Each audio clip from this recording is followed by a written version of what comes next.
Alrighty, friends, we're back for your favorite podcast show of the week. This is Location Weekly. It's episode number 652. We're recording on January the 8th and excited to be here. How are you, Brianna? I'm doing good. I'm excited to be our first real show of the year, 2024. And so, yeah, just feeling the rush of a new year and the excitement that the year starts with. And I guess the anticipation for like changes and success and hope for a better year than the last, right? Growth. Yeah, well, and Doing. just like peace, like all this war stuff that's going on over in the Middle East and this, that, like, I don't know, in Ukraine. And yeah, I'm hopeful that it'll be a better year. Yeah, and things are crazy busy. We're obviously, we're through the holidays and now it's conference season's full on. So I'm heading to CES tomorrow in Vegas. The week after that, we have NRF in New York where you are. I'll be seeing you there for sure.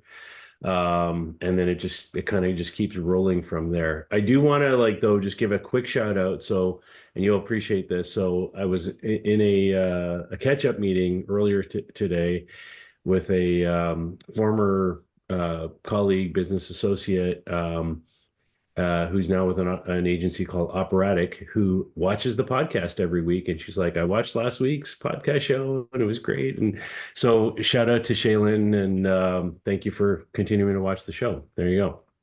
Thanks, Shaylin. So we appreciate it. Anyhow, so this week's show, now that we're through the prediction show, we're kind of back to our regular schedule, although slightly modified. We're only going to do two stories this week.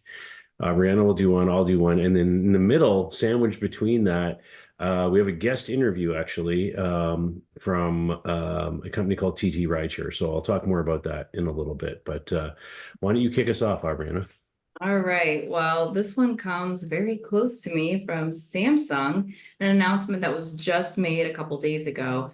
And this is really cool, actually. So, I think we've talked a lot about how many cars are starting to incorporate, I would say like voice activation, ordering. How can they make and integrate more systems into the car's home system itself? And now Hyundai and Kia Motors are starting to really think about how do they partner. And they have made a step with Samsung and partnering with Samsung's Smart Things, which is our IoT Internet of Things platform for the connected car services. So the three companies are really thinking about like, how can we break boundaries between, our living space, right? And then our driving space, and it kind of all runs together. I mean, if you have kids, a lot of times your living space is in the car because you are transporting them around from activity to activity. And a lot of times your back seat looks like a very messy living room. So I think this is really cool. So I have several Samsung appliances, phones, fridge, air purifiers, like tablets, you name it, right? And the Internet of Things platform that they use called Smart Things is actually really cool because you can control it all from an app, and you can set things. So imagine being able to seamlessly ask your car to turn on certain lights before you get home or turn off certain lights, adjust the temperature or deploy your robot that cleans the carpet, right? Like getting things prepared and for you to arrive or for your departure. So I really think this is, the car to home and home to car kind of a play, and making that as part of a consumer journey in our life, and connecting all of those pieces that help provide stability, right? Like our lights and our cleaning and our air, just bringing that all together. So I really love this. Again, this is it's under this agreement that customers are going to be able to remotely control all these digital appliances. And I don't know, I think it's really cool. I like the idea of commanding things on the go. I know that it just makes things more seamless to be able to do that and not necessarily have to go into your phone app, but be able to use voice commands and really expand that and oversee like what's happening on the home front while you are moving out and about. So I love this. I'm expecting that we'll see more and more of this. Maybe, you know, other companies will have other choices, or maybe they'll have a diversification of IoT offerings and embeddings. But I think that this is really a positive development. What do you think? Totally agree with you. And I have a feeling, I mean, I don't have any way to validate this yet, but I'll find out this week while I'm at CES that the whole sort of telematics and connected car space is going to, you know, sort of have a big presence in terms of vendors and technology happening there. So I will be exploring the floor and seeing what I can find in that area. But from a personal point of view, you know, I totally see the value in this kind of thing. I think it makes a ton of sense. I don't have a ton of smart appliances currently, but I will say, like, I drive a relatively new Volvo. I have the app on my phone, and in the winter in particular, I do use the app, you know, to start the car and get it warmed up and all that kind of stuff before I even go outside. So it would be really cool if I could just do that with a voice command, as opposed to having to launch the app and, you know, kind of do all that kind of stuff. So I totally get the value of this, and I think it makes a ton of sense. And I think the market is really just in its infancy in terms of adoption of these capabilities, these technologies. You know, we talked just the other week about the penetration of you know, these smart home devices like, you know, these Amazon Echoes and Siri and, you know, all these kinds of things, and how quickly and what the growth market looks like for that. And I think if you can tie those things together, be it Samsung or otherwise, with all the other, you know, smart enabled IoT devices in your home or in your car or in your office, I think that you know, it's all about convenience and improving, you know, our lives and kind of making things seamless and easy. So I'm fully on board for this. So good story and good partnership. Okay, so we're going to pause there. And as I said, we have a guest interview this week. So I had the privilege earlier today, actually, to sit down with a gentleman by the name of Dwight Housen. He's the executive director of a company called TT Rideshare. TT Rideshare essentially is the Uber of Trinidad and Tobago. And the reason this came to be is later this month, on the 24th to 26th of January, there's a conference happening called FinTech Islands. And basically, it's a regional conference within the Caribbean and Latin Central America in particular, and kind of about bringing the whole fintech community together and technology companies at large in that community. And so I'll be down there. Dwight will be down there. We'll be speaking about, you know, location technology and payments and integration and all these kinds of things. But I thought it'd be good to bring him on board and have him share some thoughts with you directly, and then encourage you to come down to FinTech Islands, because who doesn't want to go to Barbados in the middle of winter? I mean, right? So Yeah, I think that we're really like gonna feel your suffering while you are there with the it's an dream. open invite, Aubriana. You're welcome to come. Bring the girls down. I'm gonna be searching up tickets here shortly. Yes. Yeah, there you go. So here he is. Here's Dwight from TT Rideshare.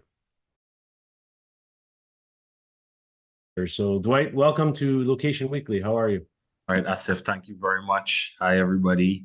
Thanks for having me on today. I'm good. I'm good, actually. Sunny today. Sunny today compared to the rain we've been having all weekend. So I can't complain too much. Yeah, there you go. So Sunny, where are you? Where are you based? Where's TT Rideshare All right, headquartered? so TT Rideshare. TT, it's just there, but it stands for Trinidad and Tobago. So we're based in Trinidad, right? We're a local ride sharing company that was established in 2018. We are the market leaders in ride sharing currently. You know, so we're in the Caribbean. We are looking at, you know, expanding further, but for now we're based in Trinidad and Tobago. Amazing. So one of the reasons that we wanted to have you on the show is at the end of this month, the 24th to the 26th of January, We will both be at a conference called FinTech Islands, which is happening in Barbados.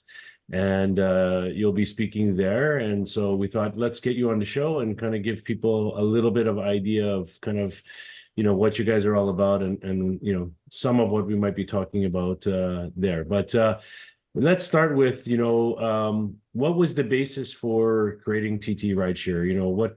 What problem were you solving, or why did you decide to kind of do this? All right. So my co-founders, myself, we actually all drove for Uber.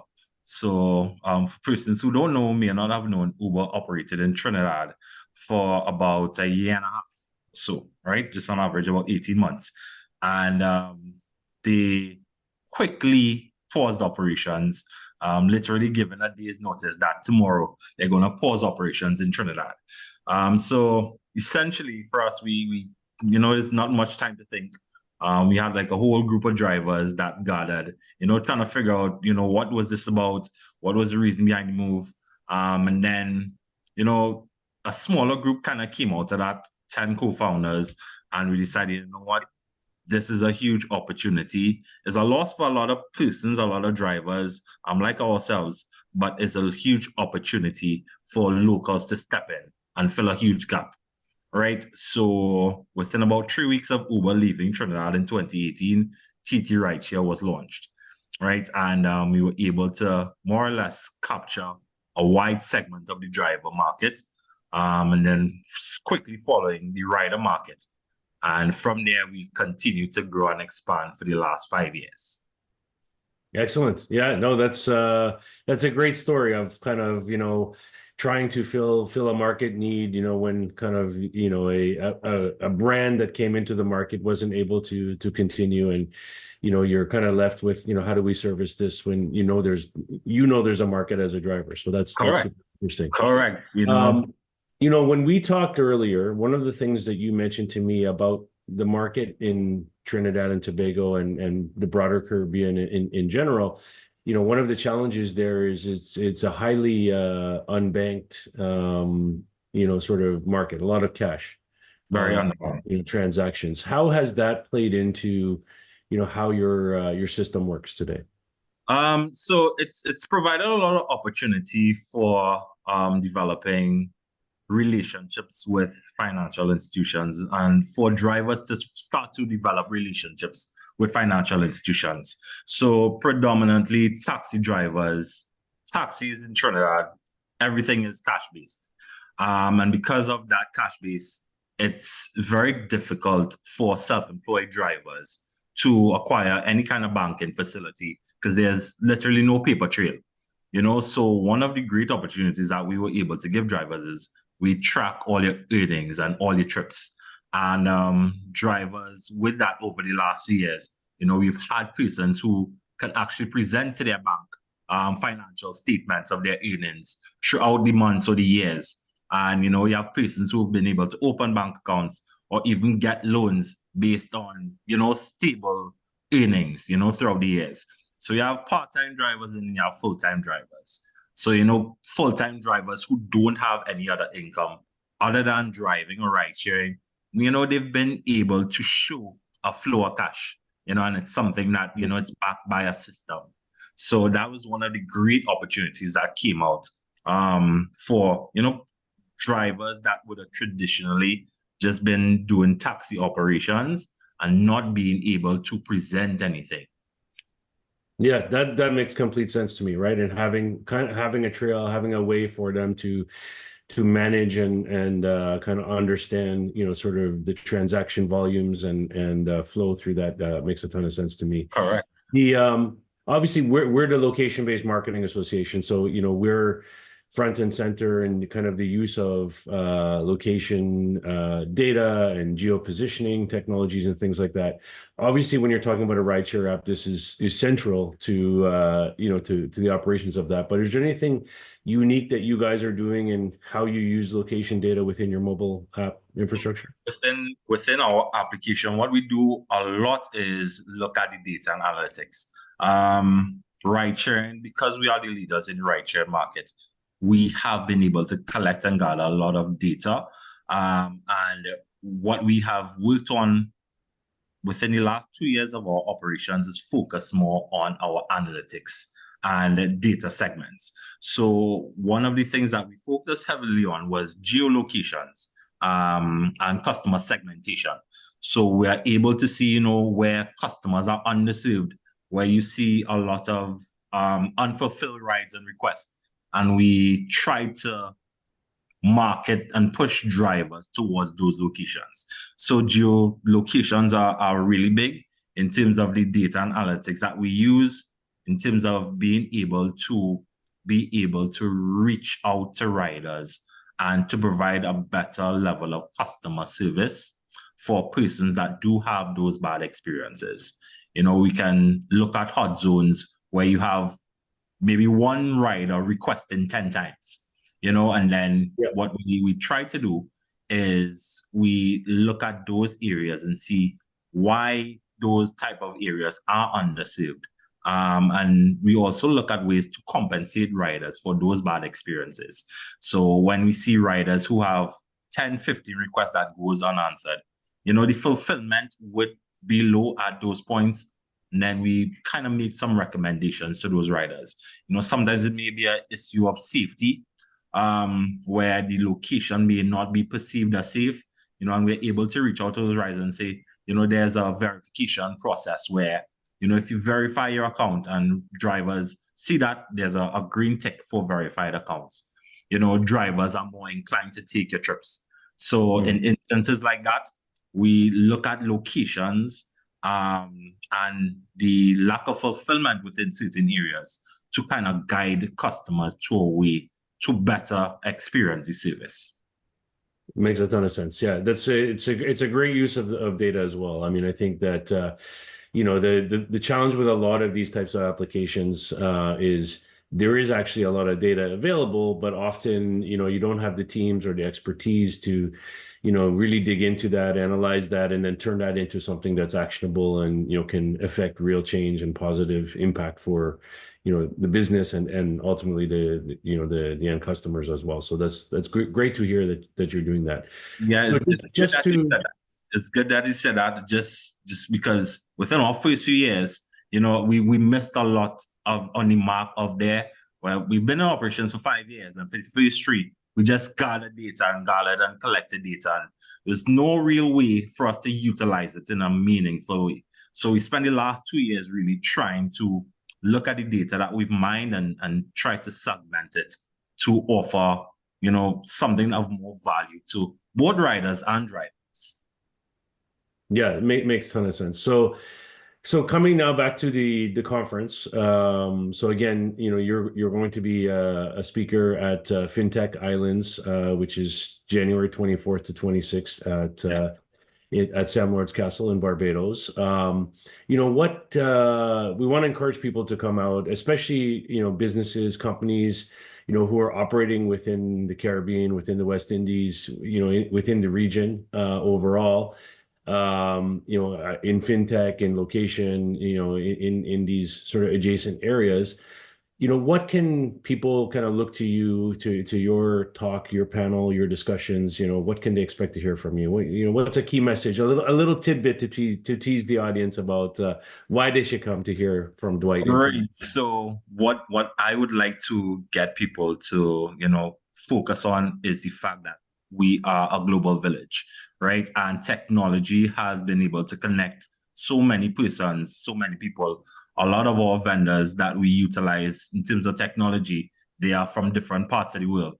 From India, we have vendors in Barbados, where we will also be at FinTech Islands. We have vendors in Jamaica, and technology makes it so easy for us to connect and utilize a lot of services from a lot of international persons. And I think this conference is a good segue and a good opportunity for persons to meet, not just international players, but regional players in the technology space. There's a lot of opportunity for regional growth. Because what I would say is we lack technology as an export within the region. And there's a big opportunity for the growth and expansion of technology as a service. what you can expect to hear from us is how we've been able to grow and transform in the technology space from, using just a plain white label solution, which is what got us to launch within 3 weeks, to the point where we are now. We are trying to move into a space where we are moving towards developing our own technology, so being able to meet with key persons there and hear from other persons as well. It's a great way for the diaspora to grow. So that is something I'm looking forward to. And it's something I'm looking forward to speak to persons about at the conference. So bottom line is you're looking for partners, you're looking for growth, you're looking for expansion, and you can't do everything by yourself. Of course, there's that, but we also want persons to see the opportunity within your region for that growth as well. Because as much as we would like to do everything, within the region for ourselves, collaboration is the only real way to have any kind of impactful meaning. So the international investors and international players in technology, them coming to see what we have to offer and see what we're building and see what we're building within the region, I think it's a really great opportunity. So I would like to help lend, share our experiences in, how persons see those opportunities. Absolutely. Well, thank you so much for your time, Dwight. It's been great to have you as a guest on the show this week.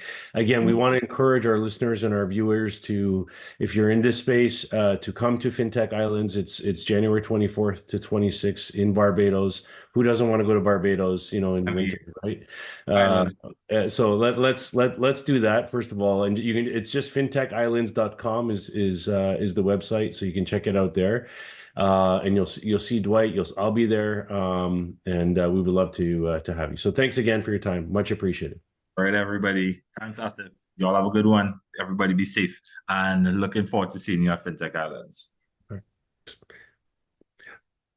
All right, on to our final story for this week. And so an interesting one, campaign that just wrapped up actually over the holidays. And Burger King is at it again. I love these Burger King stories because every time they do one, it's like mind-boggling to me.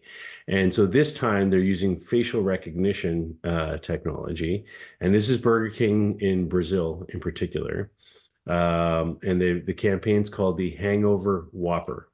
And essentially what they've done is they built a microsite and also through the brand's mobile app.